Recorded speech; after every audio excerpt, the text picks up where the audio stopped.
ഒരു ബിടെക് ബിരുദധാരിക്ക് ലഭിക്കുന്ന ഏറ്റവും മികച്ച ഗവൺമെന്റ് ജോബാണ് ഇൻഡസ്ട്രീസ് എക്സ്റ്റൻഷൻ ഓഫീസർ. ഈ സ്വപ്ന ജോലി സ്വന്തമാക്കുവാൻ എവിടെ പഠിക്കണം എന്ന കൺഫ്യൂഷനിലാണോ നിങ്ങൾ?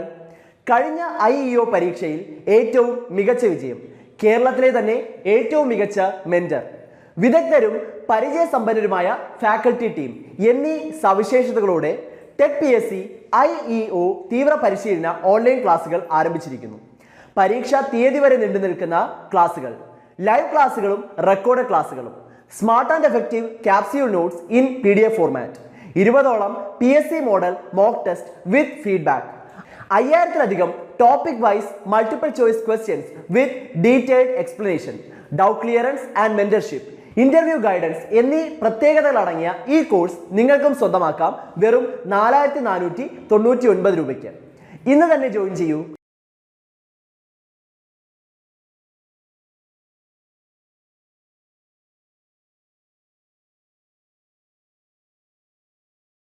ഹലോ ഫ്രണ്ട്സ്, കേരള PSCയുടെ ഇൻഡസ്ട്രിയൽ എക്സ്റ്റൻഷൻ ഓഫീസർ എക്സാമിന് വേണ്ടി പ്രിപ്പയർ ചെയ്യുന്ന കുട്ടികൾക്കുള്ള ബിൽഡിംഗ് മെറ്റീരിയൽസ് എന്ന ടോപ്പിക്കിൽ നിന്നുള്ള കുറച്ച് ക്വസ്റ്റ്യൻസ് ആണ് നമ്മൾ ഡിസ്കസ് ചെയ്യുന്നത്. അപ്പോൾ ആദ്യത്തെ ക്വസ്റ്റ്യനിലേക്ക് പോകാം. The major ingredients of Portland cement are. Okay, building material തന്നെ ഏറ്റവും ഇമ്പോർട്ടൻ്റ് ആയിട്ടുള്ള അല്ലെങ്കിൽ കൂടുതൽ ക്വസ്റ്റ്യൻസ് എക്സ്പെക്ട് ചെയ്യാൻ പറ്റുന്ന ഒരു ടോപ്പിക്കാണ് സിമെൻറ്റ് എന്നുള്ളത്. ഈ സിമെൻറ്റിൻ്റെ ഇൻഗ്രീഡിയൻസ് ഏതൊക്കെയാണ് എന്ന് നമുക്കൊന്ന് നോക്കാം. ഏറ്റവും ഇമ്പോർട്ടൻ്റ് ആയിട്ടുള്ള അല്ലെങ്കിൽ ഏറ്റവും മേജർ ആയിട്ടുള്ള ഇൻഗ്രീഡിയൻ്റ് ഏതെന്ന് ചോദിക്കുകയാണെങ്കിൽ ഇറ്റ് ഇസ് ലൈം. 62 to 63% വരെയാണ് ലൈമിൻ്റെ കണ്ടൻറ്റ് സിമെൻറ്റിനുള്ളിൽ വരുന്നത്. അടുത്ത ഇൻഗ്രീഡിയൻ്റ് ആണ് സിലിക്ക. സിലിക്കയുടെ കണ്ടൻറ്റ് ഓൾമോസ്റ്റ് 22% അടുത്ത് വരും. Alumina 6%, iron oxide 3%, magnesia 2%, gypsum എന്ന ഇൻഗ്രീഡിയൻറ്റിൻ്റെ ഏറ്റവും ഇമ്പോർട്ടൻറ്റ് പ്രോപ്പർട്ടി എന്താണെന്ന് ചോദിക്കുകയാണെങ്കിൽ സിമെൻറ്റിൻ്റെ സെറ്റിങ്ങിനെ ഡിലേ ചെയ്യുന്നു എന്നതാണ് അറിഞ്ഞിരിക്കേണ്ടത്. ഇത് വളരെ ഇമ്പോർട്ടൻ്റ് ആണ്, എപ്പോഴും ചോദിക്കുന്നതുമാണ്. സിമെൻറ്റ് പെട്ടെന്ന് ഹാർഡനായി പോകാതെ പ്രിവെൻറ്റ് ചെയ്യുന്ന ഒരു ഇൻഗ്രീഡിയൻ്റ് ആണ് ജിപ്സം നമ്മൾ ആഡ് ചെയ്യുന്നത് 3 to 4% വരെയാണ്. പിന്നെ ഏറ്റവും അവസാനമായിട്ട് നമുക്ക് ചെറിയ ക്വാണ്ടിറ്റിയിൽ ആൽക്കലീസിൻ്റെ പ്രസൻസും ഉണ്ടാകാറുള്ളൂ, അറൗണ്ട് 0.5%. അപ്പോൾ ഇത്ര ഇൻഗ്രീഡിയൻസും ഇതിൻ്റെ പെർസെൻറ്റേജ് കണ്ടൻറ്റ് എത്ര വരും എന്നുള്ളതും ഇമ്പോർട്ടൻ്റ് ആയിട്ട് അറിഞ്ഞിരിക്കണം. ഓരോ ഇൻഗ്രീഡിയൻറ്റിൻ്റെയും പ്രോപ്പർട്ടി എന്താണ്, അതായത് അത് സിമെൻറ്റിന് ഏത് ബിഹേവിയർ ആണ് അല്ലെങ്കിൽ ഏത് പ്രോപ്പർട്ടിയാണ് പ്രൊവൈഡ് ചെയ്യുന്നത് എന്നതും പഠിച്ചു വെക്കണം. അപ്പോൾ ഇവിടെ നമുക്ക് ക്വസ്റ്റ്യൻ ചോദിച്ചിരിക്കുന്നത് മേജർ ഇൻഗ്രീഡിയൻസ് ഏതൊക്കെയാണ് എന്നതാണ്. അപ്പോൾ major ingredient is lime and silica. Lime and സിലിക്കയാണ് നമ്മൾ കോമ്പോസിഷൻ നോക്കുമ്പോൾ ഏറ്റവും കൂടുതൽ വരുന്നത് ലൈമാണ്, അത് കഴിഞ്ഞ് വരുന്നത് സിലിക്കയാണ്. So the correct answer is option A. അടുത്തത്, the minimum lap length provided in brick masonry. Okay, brick മേസൺറിയിൽ നമ്മൾ ബ്രിക്സിനെ ഒരു പർട്ടിക്കുലർ പാറ്റേണിൽ അറേഞ്ച് ചെയ്ത് വെക്കുന്നു.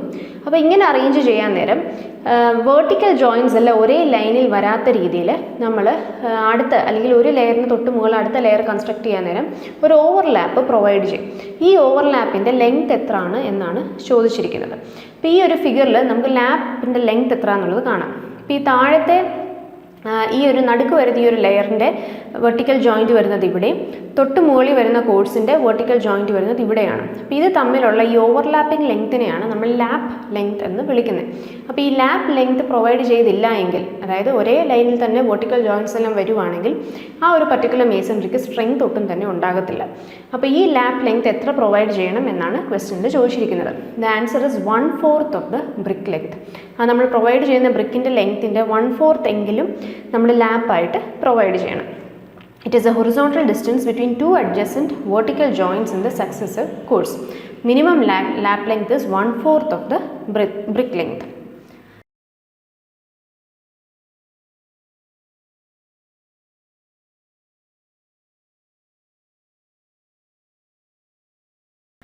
അടുത്തത്, what is the maximum compressive strength of third class bricks? വളരെ ഇമ്പോർട്ടൻ്റ് ആയിട്ടുള്ളൊരു ക്വസ്റ്റ്യൻ ആണ്. നമുക്ക് based on the property of BRICS നമുക്ക് ബ്രിക്സിനെ പല കാറ്റഗറി ആയിട്ട് ഡിവൈഡ് ചെയ്യാം. അപ്പോൾ ഫസ്റ്റ് ക്ലാസ് ഉണ്ട്, സെക്കൻഡ് ക്ലാസ് ഉണ്ട്, തേർഡ് ക്ലാസ് ബ്രിക്സ് ഉണ്ട്, പിന്നെ ഓവർ ബേൺഡ് ബ്രിക്സും ഉണ്ട്. അപ്പോൾ ഈ ആദ്യത്തെ 3 ക്ലാസ് ബ്രിക്സിൻ്റെയും വാട്ടർ അബ്സോർപ്ഷൻ്റെ പെർസെൻറ്റേജും അതേപോലെ അതിൻ്റെ കംപ്രസീവ് സ്ട്രെങ്ത്ത് എത്ര വരെ വരാം എന്നുള്ളതും ഇമ്പോർട്ടൻ്റ് ആയിട്ട് തന്നെ അറിഞ്ഞിരിക്കേണ്ടതാണ്. റിപ്പീറ്റഡ് ആയിട്ട് ഈ ഒരു ടോപ്പിക്കിൽ നിന്ന് ക്വസ്റ്റ്യൻസ് വരുന്നതുമാണ്. ഇപ്പോൾ ഫസ്റ്റ് ക്ലാസ് ബ്രിക്സിൻ്റെ നമ്മൾ നോക്കുകയാണെങ്കിൽ ഇതിൻ്റെ കംപ്രസീവ് സ്ട്രെങ്ത് മിനിമം 10.5 Nm² എങ്കിലും ഉണ്ടാകണം. അപ്പോൾ ഇവിടെ വാട്ടർ അബ്സോർപ്ഷൻ എത്ര വരെ ആകാമെന്ന് ചോദിക്കുകയാണെങ്കിൽ it should be less than 20%. ഇനി സെക്കൻഡ് ക്ലാസ് ബ്രിക്സിൻ്റെ കേസിലാണെങ്കിൽ കംപ്രസീവ് സ്ട്രെങ്ത് മിനിമം 7 Nm/mm² എങ്കിലും വേണം. And water absorption should be less than 22%. Third class ബ്രിക്സിൻ്റെ കേസിൽ കംപ്രസീവ് സ്ട്രെങ്ത് മിനിമം 3.5 Nm/mm² എങ്കിലും വേണം. And water absorption should be less than 25%. അപ്പോൾ ജനറൽ ആയിട്ട് ബ്രിക്സിൻ്റെ കംപ്രസീവ് സ്ട്രെങ്ത് എത്ര വേണം എന്ന് ചോദിക്കുവാണെങ്കിൽ, അതായത് ക്ലാസ് സ്പെസിഫൈ ചെയ്യുന്നില്ല, ഫസ്റ്റ് ക്ലാസ്സോ സെക്കൻഡ് ക്ലാസ്സോ തേർഡ് ക്ലാസ്സോ എന്ന് സ്പെസിഫൈ ചെയ്യുന്നില്ല, ജനറലായിട്ട് തന്നെ ചോദിക്കുവാണ് ബ്രിക്സിൻ്റെ മിനിമം കംപ്രസീവ് സ്ട്രെങ്ത് എത്ര വേണം എന്ന് ചോദിക്കുവാണെങ്കിലും നമ്മൾ ഈ തേർഡ് ക്ലാസിൻ്റെ കംപ്രസീവ് സ്ട്രെങ്ത് ആണ് പറയുന്നത്, 3.5 Nm/mm². അപ്പോൾ ഇത് 3.5 എന്നുള്ളത് Nm/mm² യൂണിറ്റിൽ വരുന്നതുകൊണ്ടാണ്. ക്വസ്റ്റ്യനിൽ നമുക്ക് ചോദിച്ചിരിക്കുന്നത് kg/cm². അപ്പോൾ അങ്ങനെ വരുമ്പോൾ നമുക്ക് 3.5 എന്നുള്ളത് 35 ആയിട്ട് മാറും. അപ്പോൾ ഇവിടെ ഏറ്റവും ആപ്റ്റ് ആയിട്ടുള്ള ഓപ്ഷൻ വരുന്ന ഓപ്ഷൻ സി ആണ്, 34 kg/cm². അടുത്തത് the nominal size of brick is. ബ്രിക്കിൻ്റെ സൈസ് സ്റ്റാൻഡേർഡ് സൈസും ഉണ്ട്, നോമിനൽ സൈസും ഉണ്ട്. സ്റ്റാൻഡേർഡ് സൈസ് നമ്മൾ ഉദ്ദേശിക്കുന്നത് ബ്രിക്കിൻ്റെ ലെങ്ത്ത് 19/9/9 സെൻറ്റിമീറ്റേഴ്സ്, അതായത് ലെങ്ത്ത് 19 വരും, വിഡ്ത്തും ഹൈറ്റും 9 സെൻറ്റിമീറ്റേഴ്സും വരും. ഇതാണ് സ്റ്റാൻഡേർഡ് ഓർ മോഡുലാർ സൈസ്. ഇനി നോമിനൽ സൈസും ചോദിക്കുമ്പോൾ ഈ ബ്രിക്സ് വെച്ച് നമ്മൾ ബ്രിക്ക് മേസണറി കൺസ്ട്രക്ട് ചെയ്യുമ്പോൾ ബ്രിക്സിൻ്റെ ഇടയ്ക്കായിട്ട് നമ്മൾ മോട്ടാറിൻ്റെ ഒരു തിക്നെസ് കൂടെ പ്രൊവൈഡ് ചെയ്യും. അപ്പോൾ ഈ മോട്ടാർ തിക്നെസ് നമ്മൾ 1 സെൻറ്റിമീറ്റർ ആണ് എന്നാണ് അസ്യൂം ചെയ്യുന്നത്. അപ്പോൾ ഈ 1 സെൻറ്റിമീറ്ററിലൂടെ നമ്മൾ രണ്ട് സൈഡിൽ അതിൻ്റെ പകുതി കൂട്ടുമ്പോൾ അങ്ങനെ ടോട്ടൽ ലെങ്ത്ത് നമ്മൾ 19ൻ്റെ കൂടെ രണ്ട് സൈഡിലും 1 സെൻറ്റിമീറ്ററിൻ്റെ പകുതി എടുത്ത് അങ്ങനെ ടോട്ടൽ ഒരു 1 സെൻറ്റിമീറ്ററോട് നമ്മൾ കൂട്ടി വരുമ്പോൾ വരുന്ന ലെങ്ത്താണ് ഈ നോമിനൽ സൈസ്. ഇപ്പോൾ 19/9/9 എന്നുള്ളത് നോമിനൽ സൈസ്, അതായത് നമ്മൾ മോട്ടാർ തിക്നെസ്സോടെ കൺസിഡർ ചെയ്യുമ്പോൾ ഇറ്റ് ബിക്കംസ് 20/10/10 സെൻറ്റിമീറ്റേഴ്സ്. അപ്പോൾ എങ്ങനെ 1 സെൻറ്റിമീറ്റർ വന്നത് മോട്ടാർ തിക്നെസ്സോടെ കൂട്ടിയിട്ടാണ്. അപ്പോൾ രണ്ട് പേരുകൾ ഓർത്തോണം. സ്റ്റാൻഡേർഡ് ഓർ മോഡുലാർ സൈസ് എന്ന് പറയുന്നത് 19/9/9 സെൻറ്റിമീറ്റേഴ്സും നോമിനൽ സൈസ് എന്ന് പറയുമ്പോൾ 20/10/10 സെൻറ്റിമീറ്റേഴ്സും. അപ്പോൾ correct answer is option A. The brick or stone used in corner masonry of a wall is called. Okay, brick masonry construct ചെയ്യുന്ന നേരം കോർണറിൽ പ്രൊവൈഡ് ചെയ്യുന്ന ബ്രിക്സിനെ നമ്മൾ എന്താണ് വിളിക്കുന്നത് എന്നാണ് ചോദിക്കുന്നത്. ഈ ഒരു പർട്ടിക്കുലർ ബ്രിക്ക് മേസണറിയിൽ ഇവിടെ വെച്ച് ഈ വാൾ 90 ഡിഗ്രി ബെൻഡ് ചെയ്ത് പോവാണ്. അപ്പോൾ ഈ കോർണറിൽ പ്രൊവൈഡ് ചെയ്യുന്ന ബ്രിക്സിനെ നമ്മളൊരു പർട്ടിക്കുലർ ടേം യൂസ് ചെയ്താണ് വിളിക്കുന്നത്, ക്യൂൻ ബ്രിക്സ് എന്നാണ് വിളിക്കുന്നത്. ഇപ്പം ഈ തന്നിരിക്കുന്ന ഓപ്ഷൻസിൽ ക്യൂൻ ക്ലോസർ എന്നാണ് തന്നിരിക്കുന്നത്. ഇപ്പോൾ ക്ലോസർ എന്ന് പറയുന്നത് ഇതേപോലെ ഗ്യാപ്സ് വരുമ്പോൾ അതിനെ ഫില്ല് ചെയ്യാനായിട്ട്, അല്ലെങ്കിൽ എൻഡിൽ വെർട്ടിക്കൽ ജോയിൻസ് ഒരേ ലെവലിൽ വരാതിരിക്കാൻ വേണ്ടിയിട്ട് നമ്മൾ പ്രൊവൈഡ് ചെയ്യുന്ന ഒരു പീസ് ഓഫ് ബ്രിക്കിനെയാണ് നമ്മൾ ക്ലോസർ എന്ന് വിളിക്കുന്നത്. അപ്പോൾ ഇവിടെ വരുന്ന കോർണറിൽ വരുന്ന ക്ലോസർ ക്യൂൻ ക്ലോസറാണ്. ക്യൂൻ ക്ലോസർ അല്ലെങ്കിൽ ക്യൂൻ ഹെഡർ എന്നൊക്കെ വിളിക്കാം. It is A brick or block of stone or brick used at corner of two walls. This brick will look as a header from one side and stretcher from the other side. Header എന്ന് ഉദ്ദേശിക്കുന്നത് ആ 9/9 സൈസിൽ ചെറിയ rectangle ഷേപ്പിൽ നമ്മൾ കാണുന്ന പോർഷനെയാണ് header എന്ന് വിളിക്കുന്നത്. സ്ട്രെച്ചർ എന്ന് വിളിക്കുന്നത് ഈ ലെങ്ത് കൂടിയ സൈഡിനെയാണ്, അതായത് 19 സെൻറ്റിമീറ്റേഴ്സ് ലെങ്ത് നമ്മൾ കാണുന്ന സൈഡിനെയാണ് നമ്മൾ സ്ട്രെച്ചർ എന്ന് വിളിക്കുന്നത്. അപ്പോൾ ഒരു ക്വീൻ ക്ലോസർ നമ്മൾ ഒരു സൈഡിൽ നിന്ന് നോക്കുമ്പോൾ ഹെഡറായിട്ടും കാണും, അപ്പുറത്തെ സൈഡിൽ നിന്ന് നോക്കുമ്പോൾ സ്ട്രെച്ചറായിട്ടായിരിക്കും കാണുന്നത്. A bond of bricks which consist of alternate stretchers and headers in the same courses. ഇതൊരു റിപ്പീറ്റഡ് ക്വസ്റ്റ്യൻ ആണ്. നമ്മൾ പല ടൈപ്പ് ബ്രിക്ക് മേസണറി ഉണ്ട്. അതിൽ ഏറ്റവും ഇമ്പോർട്ടൻ്റ് ആയിട്ടുള്ള രണ്ടെണ്ണമാണ് ഇംഗ്ലീഷ് ബോണ്ടും ഫ്ലെമിഷ് ബോണ്ടും. അപ്പോൾ ഇതിൽ എങ്ങനെയാണ് ബ്രിക്സ് അറേഞ്ച് ചെയ്യുന്നത് എന്നത് പഠിച്ചിരിക്കണം, ഇമ്പോർട്ടൻ്റ് ആണ്. അപ്പോൾ ഏറ്റവും ബേസിക് ആയിട്ടുള്ള രണ്ട് ബോണ്ട്സ് ആണ് സ്ട്രെച്ചർ ബോണ്ട്, ഹെഡർ ബോണ്ട്. അപ്പോൾ സ്ട്രെച്ചർ ബോണ്ടാണ് ഈ ആദ്യം കാണിച്ചിരിക്കുന്നത്. അപ്പോൾ ഇതിൽ എന്താ നമ്മൾ ഭിത്തിയുടെ പുറമേ നിന്ന് നോക്കുമ്പോൾ നമ്മൾ കാണുന്നത് ഈ ലെങ്ത് കൂടിയ സൈഡായിരിക്കും നമ്മൾ കാണുന്നത്. അപ്പോൾ അതിനെയാണ് സ്ട്രെച്ചർ ബോണ്ട് എന്ന് വിളിക്കുന്നത്. എല്ലാ ബ്രിക്സും സ്ട്രെച്ചർ ഫേസിലായിരിക്കും ഇടുന്നത്. അടുത്തത് ഹെഡർ ബോണ്ട്. ഹെഡർ ബോണ്ടിൽ നമ്മൾ നോക്കുമ്പോൾ ആ ലെങ്ത് കുറഞ്ഞ സൈഡ്, അതായത് 9/9 സൈസുള്ള സൈഡായിരിക്കും നമ്മൾ പുറമേ കാണുന്നത്. ലെങ്ത് കൂടിയുള്ള ആ ഒരു സൈഡ് ഉണ്ടല്ലോ, 19 സെൻറ്റിമീറ്റർ വോളിൻ്റെ തിക്നെസ് ആയിരിക്കും ഫോം ചെയ്യുന്നത്. പുറമേ നമുക്ക് 9/9 സൈഡ് മാത്രമേ കാണത്തുള്ളൂ. അതാണ് ഹെഡർ ബോണ്ട്. പിന്നുള്ളതാണ് ഇംഗ്ലീഷ് ബോണ്ട്. ഇംഗ്ലീഷ് ബോണ്ട് ഈ ഫിഗർ ശ്രദ്ധിച്ചാൽ മനസ്സിലാവും. ഒരു സ്ട്രെച്ചർ കോഴ്സ് കൊടുക്കുന്നു, അതിന് താഴെ ഒരു ഹെഡർ കോഴ്സ് കൊടുക്കും, വീണ്ടും സ്ട്രെച്ചർ കോഴ്സ്. അങ്ങനെ സ്ട്രെച്ചർ കോഴ്സും ഹെഡർ കോഴ്സും ഓൾട്ടർനേറ്റീവ് ആയിട്ട് കൊടുക്കുമ്പോഴാണ് അതിനെ നമ്മൾ ഇംഗ്ലീഷ് ബോണ്ട് എന്ന് വിളിക്കുന്നത്. ഏറ്റവും കൂടുതൽ സ്ട്രെങ്ത്, ബോണ്ടുകളിൽ തന്നെ ഏറ്റവും കൂടുതൽ സ്ട്രെങ്ത് ഉള്ള ബോണ്ടാണ് ഇംഗ്ലീഷ് ബോണ്ട്. അടുത്തതാണ് ഫ്ലെമിഷ് ബോണ്ട്. ഫ്ലെമിഷ് ബോണ്ടിൽ നമ്മൾ നോക്കുവാണെങ്കിൽ ഒരു സ്ട്രെച്ചർ ബ്രിക്ക് കാണാം, അത് കഴിഞ്ഞൊരു ഹെഡർ കൊടുക്കും, വീണ്ടും ഒരു സ്ട്രെച്ചർ കൊടുക്കും. അതായത് ഒരേ റോയിൽ തന്നെ ഒരേ കോഴ്സിൽ തന്നെ ഓൾട്ടർനേറ്റ് ആയിട്ട് ഹെഡറും സ്ട്രെച്ചറും പ്രൊവൈഡ് ചെയ്യുന്ന കോഴ്സാണ് ഫ്ലെമിഷ് ബോണ്ട്. അപ്പോൾ ഇതായിരുന്നു നമ്മുടെ question. The question was the bond of bricks which consist of alternate stretchers and headers in the same course. അപ്പോൾ സെയിം കോഴ്സിൽ ഓൾട്ടർനേറ്റ് ആയിട്ട് ഹെഡറും സ്ട്രെച്ചറും വരുവാണെങ്കിൽ ഇറ്റ് ഈസ് ഫ്ലെമിഷ് ബോണ്ട്. ഇനി ഓൾട്ടർനേറ്റ് കോഴ്സ് ആയിട്ട് ഹെഡർ കോഴ്സും പിന്നെ സ്ട്രെച്ചർ കോഴ്സും അങ്ങനെ പ്രൊവൈഡ് ചെയ്യുകയാണെങ്കിൽ അത് ഇംഗ്ലീഷ് ബോണ്ടായിട്ട് മാറും.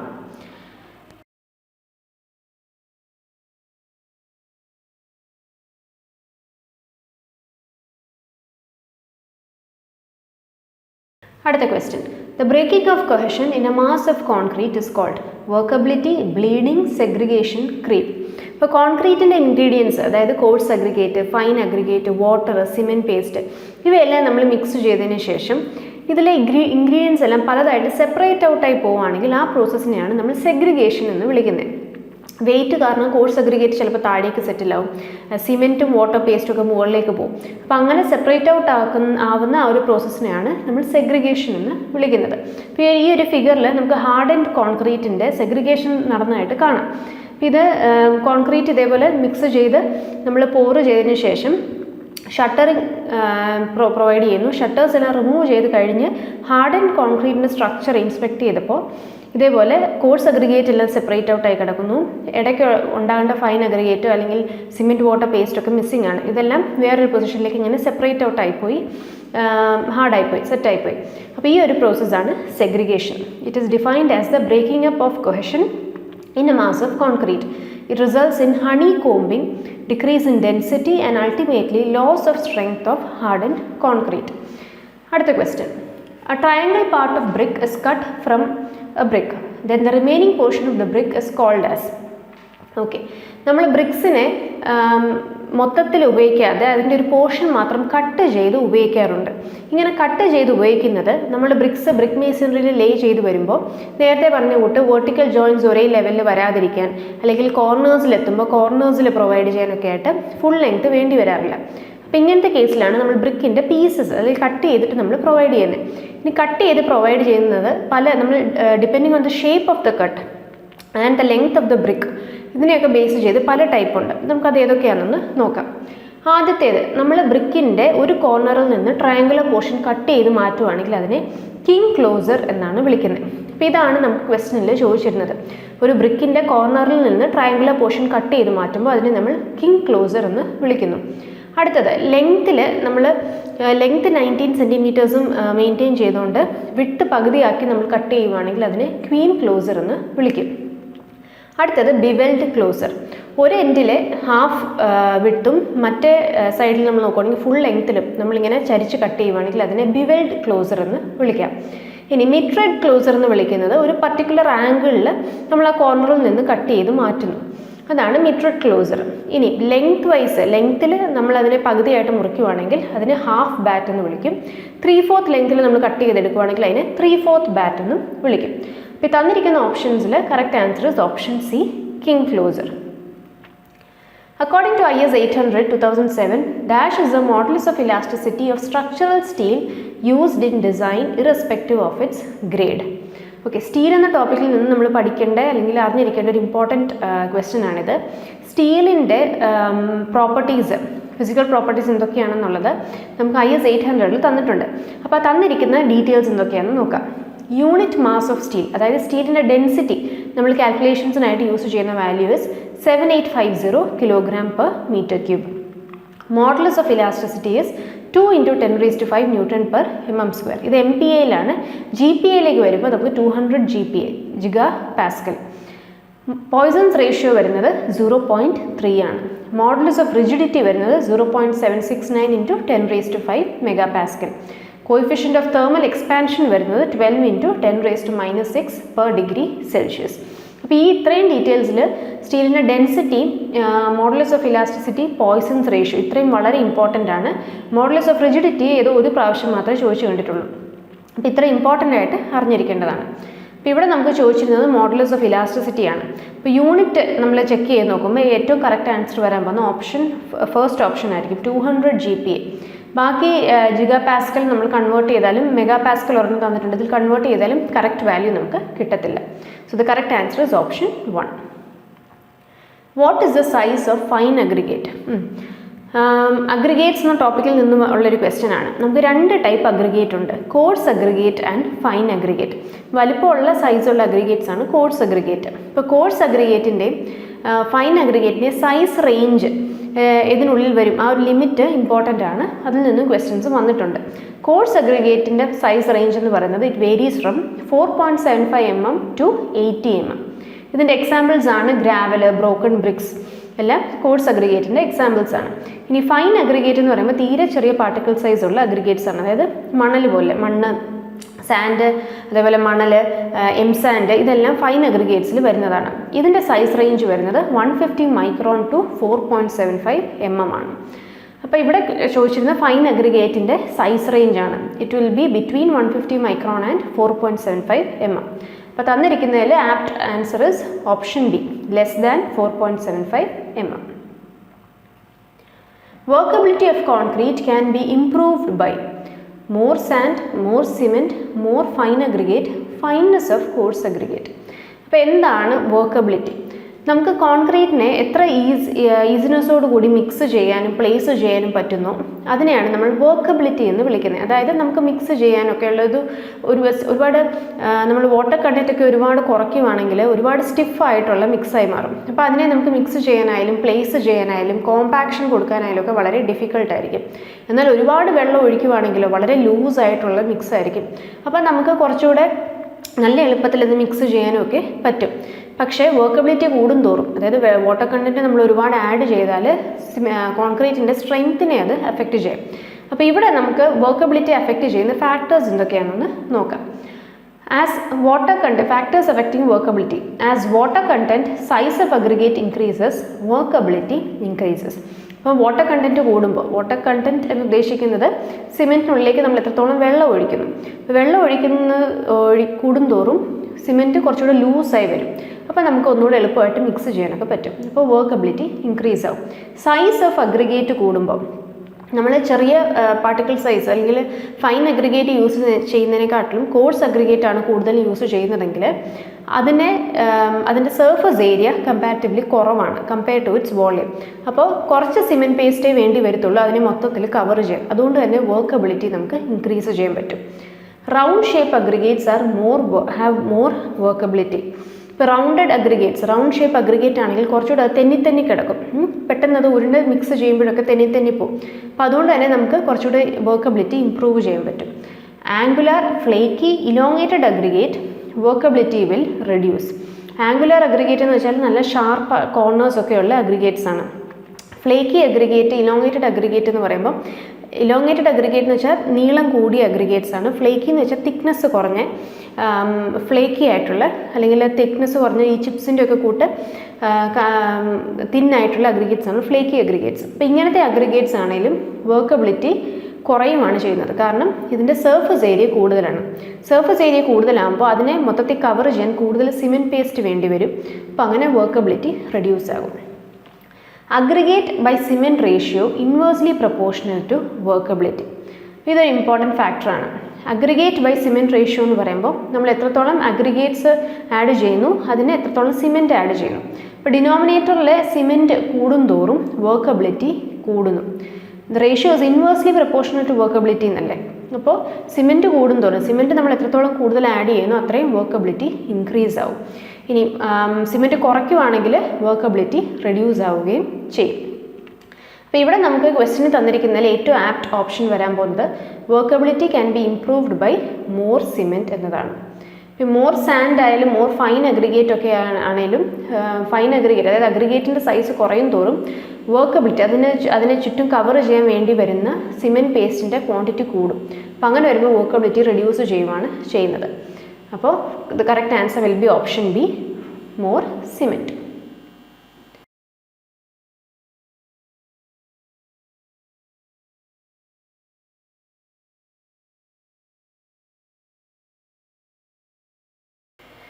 If compaction factor of concrete is 0.90, then workability is. ഇതൊരു ഇമ്പോർട്ടൻറ്റ് ക്വസ്റ്റ്യൻ ആണ്. വർക്കബിലിറ്റിയുടെ പല ടെസ്റ്റുകളും നമുക്ക് പഠിക്കാനുണ്ട്. അതിലൊരു ടെസ്റ്റാണ് ഈ compaction factor test. Compaction factor ടെസ്റ്റിൻ്റെ വാല്യൂസിൻ്റെ റേഞ്ച് അറിഞ്ഞിരിക്കണം. ആ റേഞ്ചിനുള്ളിൽ ഓരോ പർട്ടിക്കുലർ റേഞ്ചിനുള്ളിലെ വാല്യൂസിന് കറസ്പോണ്ടിങ് ആയിട്ടുള്ള വർക്കബിലിറ്റിയുടെ ഡെഫിനിഷൻ, അത് എന്ത് ലോ വർക്കബിലിറ്റി ആണോ, ഹൈ വർക്കബിലിറ്റി ആണോ, മീഡിയം വർക്കബിലിറ്റി ആണോ എന്നതും അറിഞ്ഞിരിക്കണം. If the compaction factor value is between 0.7 to 0.8, അതിനെ വെരി ലോ വർക്കബിലിറ്റി എന്ന് വിളിക്കുന്നത്.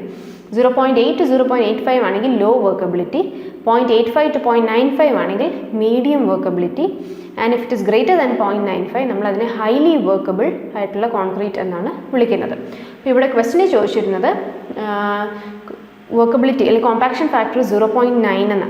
അപ്പോൾ it comes in the range of 0.85 to 0.95. So the answer will be medium workability. Option C. Which method is the most common and cheaper for water curing? Okay. Water use ചെയ്തിട്ടുള്ള curing methods ആണ് ഇതിനുള്ളിൽ പറഞ്ഞിരിക്കുന്നത്. അപ്പം curing കൊണ്ട് എന്താണ് ഉദ്ദേശിക്കുന്നത്? നമ്മൾ concrete place ചെയ്തതിന് ശേഷം അത് സെറ്റ് ആവാൻ, ഹാർഡൻ ചെയ്യാൻ വേണ്ടിയിട്ട് നമ്മൾ കുറച്ച് നാളത്തേക്ക് അതിനെ ലീവ് ചെയ്യും. ലീവ് ചെയ്യാൻ നേരം അതിൻ്റെ സർഫസിൽ നിന്നും സിമെൻറ്റിനുള്ളിൽ അല്ലെങ്കിൽ കോൺക്രീറ്റിനുള്ളിലെ വെള്ളം ഇവോപ്പറേഷൻ ലോസ് വഴി അല്ലെങ്കിൽ ക്ലൈമാറ്റിക് കണ്ടീഷൻസ് കാരണമൊക്കെ നഷ്ടപ്പെട്ടു പോകാതിരിക്കാൻ വേണ്ടിയിട്ട് നമ്മൾ സർഫസ് എപ്പോഴും വെറ്റായിട്ട് സൂക്ഷിക്കും. അതിനെയാണ് നമ്മൾ വാട്ടർ ക്യൂറിംഗ് എന്ന് വിളിക്കുന്നത്. വാട്ടർ ക്യൂറിങ്ങിന് പല മെത്തേഡ്സ് ഉണ്ട്. ഒന്നുകിൽ ഒരു ടാങ്കിനുള്ളിൽ നമുക്ക് ഇപ്പോൾ ക്യൂബ്സിനെയാണ് ക്യൂർ ചെയ്യണമെങ്കിൽ ടാങ്കിനുള്ളിൽ ക്യൂബ്സ് വെള്ളത്തിനടിയിൽ മുക്കിയിടാം. അല്ലെങ്കിൽ പോണ്ടിങ് മെത്തേഡുണ്ട്. പോണ്ടിങ് മെത്തേഡ് എന്ന് വെച്ചാൽ ഇതേപോലെ സ്ലാബുകളൊക്കെ കാസ്റ്റ് ചെയ്യാൻ നേരം അതിൻ്റെ മുകളിലായിട്ട് നമ്മൾ ഇതേപോലെ ഗണ്ണി ബാഗ്സ് ഒക്കെ യൂസ് ചെയ്ത് ബൗണ്ടറി പോലെ സെറ്റ് ചെയ്തിട്ട് അതിനുള്ളിൽ, അല്ലെങ്കിൽ ഗണ്ണി ബാഗ്സ് അല്ലെങ്കിൽ മഡ് യൂസ് ചെയ്ത് ബൗണ്ടറി പോലെ സെറ്റ് ചെയ്തിട്ട് അതിനുള്ളിൽ വെള്ളം കെട്ടി നിർത്തും. ഇതിനെയാണ് പോണ്ടിങ് മെത്തേഡ് എന്ന് പറയുന്നത്. പിന്നെ നമുക്കുള്ളത് ഇതേപോലെ ടാങ്കിനുള്ളിൽ ക്യൂബ്സ് ഒക്കെ ആണെങ്കിൽ, ചെറിയ സ്ട്രക്ചേഴ്സ് ആണെങ്കിൽ ടാങ്കിനുള്ളിൽ നമുക്ക് കാസ്റ്റ് ചെയ്തിട്ട് മുക്കിയിടാം. പിന്നുള്ളത് സ്പ്രേയിങ് അല്ലെങ്കിൽ ഫോഗിങ് മെത്തേഡ്സ് ഉണ്ട്. ഇപ്പോൾ ചെറിയ മിസ്റ്റ് പോലെ നമുക്ക് വളരെ ഫൈനായിട്ടുള്ള സ്പ്രേ ആയിട്ട് വെള്ളം ഇങ്ങനെ സ്പ്രേ ചെയ്ത് കൊടുക്കാം. അതും ഈ സർഫസിനെ ഡ്രൈ ആകാതെ ആവശ്യത്തിന് മോയ്സ്ചർ പ്രൊവൈഡ് ചെയ്യാൻ ഹെൽപ്പ് ചെയ്യുന്നു. അല്ലെങ്കിൽ കോളംസ് ഒക്കെ ആണെങ്കിൽ ഇതേപോലെ നനഞ്ഞ ചാക്കൊക്കെ വെച്ച് നമുക്ക് ചുറ്റി വെക്കാം. അപ്പോൾ ഈ ചാക്ക് ഇടയ്ക്കിടയ്ക്ക് ഓരോ ടൈം ഇൻ്റർവെൽസിൽ നമുക്ക് നനച്ചു കൊടുത്താൽ മതി. അപ്പോൾ ഇത് സർഫസ് ഇവോപ്പറേഷൻ വഴിയൊന്നും വാട്ടർ ലോസ് കോൺക്രീറ്റിന് സംഭവിക്കാതെ ഇത് നോക്കിക്കോളും. അപ്പോൾ ഇതാണ് പല methods of curing. Water curing കൂടാതെ സ്റ്റീം ക്യൂറിങ് നമ്മൾ ചെയ്യാറുണ്ട്. അപ്പോൾ ഇവിടെ ക്വസ്റ്റ്യൻ ചോദിച്ചിരുന്നത് ഏറ്റവും കോമണും ഏറ്റവും ചീപ്പസ്റ്റും ആയിട്ടുള്ള വാട്ടർ ക്യൂറിങ് മെത്തേഡ് ഏതാണ് എന്നതാണ്. It is ponding. പോണ്ടിങ് മെത്തേഡാണ് ഏറ്റവും കോമൺ ആയിട്ടും ഏറ്റവും ചീപ്പായിട്ടും നമുക്ക് ചെയ്യാൻ പറ്റുന്നൊരു ക്യൂറിങ് മെത്തേഡ്. അപ്പോൾ ഇതോടുകൂടെ നമ്മുടെ ഈ ഒരു വീഡിയോ നമ്മൾ വൈൻഡപ്പ് ചെയ്യുകയാണ്. ബാക്കി ക്വസ്റ്റ്യൻസുമായിട്ട് മറ്റൊരു വീഡിയോയിൽ കാണാം. Thank you.